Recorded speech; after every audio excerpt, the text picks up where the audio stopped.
La crise migratoire est une fois de plus au cœur de l'actualité avec un sommet extraordinaire réunissant les 28 de notre belle Europe. C'est un peu le nouveau rendez-vous de la dernière chance qui se tient aujourd'hui à Bruxelles. Un sommet extraordinaire pour tenter de fermer définitivement la route des Balkans et ainsi atténuer le flux migratoire vers l'Europe et notamment en Grèce. La Grèce qui est en train de se transformer en terminus pour des milliers de réfugiés. Pour cela, l'Union européenne va devoir une fois de plus solliciter la Turquie et une fois de plus se plier à ces conditions. À noter que l'Europe a déjà déboursé 3 milliards d'euros pour fixer les réfugiés syriens en Turquie et éviter qu'ils n'arrivent sur les côtes européennes. Un plan d'action décidé en novembre dernier, mais pas franchement mis en œuvre.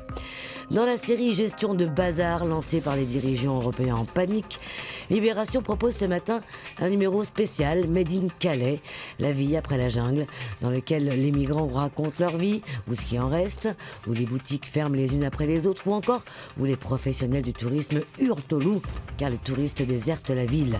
À chacun ses soucis, décidément. Mais que les Calaisiens se rassurent, tous ces migrants qui polluent leur horizon ne souhaitent pas demander l'asile en France, mais en Angleterre. Calais est aujourd'hui devenu le cul-de-sac des tragédies du monde pour l'éditorialiste du quotidien Grégoire Bizot. Et c'est ce que redoutent les riverains du très chic 16e arrondissement de Paris. Le projet d'hébergement de migrants à l'entrée du bois de Boulogne, prévu pour accueillir quelques centaines de migrants ou de SDF en urgence, est en cours et le permis de construire devrait être délivré d'ici quelques semaines à suivre. En attendant, le sort des migrants se joue donc à Bruxelles, comme le rappelle aujourd'hui en France. L'Humanité, sans surprise, y consacre pour sa part l'essentiel de son édition. Pour le quotidien, ces réfugiés de guerre sont aussi les victimes d'une Europe aux promesses vaseuses et surtout d'une Europe incompétente. Dans le genre promesses hasardeuses et au chapitre réforme du Code du travail à lire dans le Figaro, Manuel Valls promet, je cite, des améliorations pour convaincre la gauche de soutenir la loi El Khomri. En attendant, la semaine s'annonce à haut risque. Mouvements sociaux, manifestations étudiantes, la fronde s'organise et l'exécutif aborde une semaine compliqué. Même son de cloche pour les Échos. Manuel Valls a peu de temps devant lui pour sauver ce qui peut l'être, sachant que ses détracteurs sont nombreux et qu'il place la barre haut. Ils exigent notamment la suppression du plafonnement des indemnités prud'homales, la suppression de nombreux assouplissements aux 35 heures pour les PME et la suppression de l'essentiel de la réforme du licenciement.